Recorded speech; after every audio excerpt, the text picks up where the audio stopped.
หลังจากเข้ามาระบบ ASI2 แล้วเราเข้ามาแอปตัวนี้เข้าโปรแกรมตัวนี้ iCapture นี่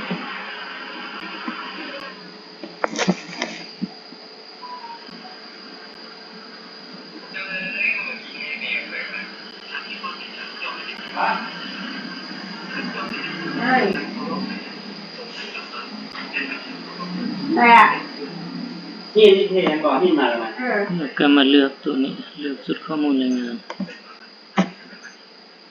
มาติ๊กเอาตัวนี้นี่ API สักอย่างไม่ยิงคลิกเข้าไปเลือกโครงห้างการติดตั้งเข้าหัวหม้อส่วนนี้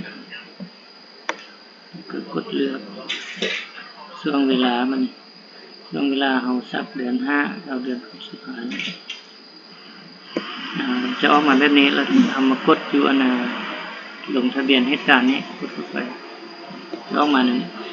ตัวนี้มันเอารหัสปึ้มสักอย่างมีหญิงมันใส่แล้วก็มาห้องนี้มั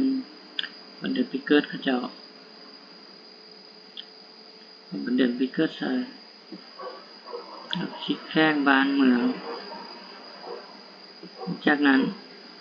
บริการตัวนี้ให้เลือกคงที่หรือคดีไปกับตามแผนจุลภาคแล้วก็มาเลือกแม่หญิงนี่เป็นแม่หมาหรือว่าบ่ถือผ้าจากนั้นแล้วก็มาติ๊กเอาเข้มที่ว่าเขาจะสักเข้ม1 2 3 4 5แล้วก็หลังจากนั้นกดบันทึกนี้แล้วก็แล้วก็ไปต่อผู้มาบัดนี้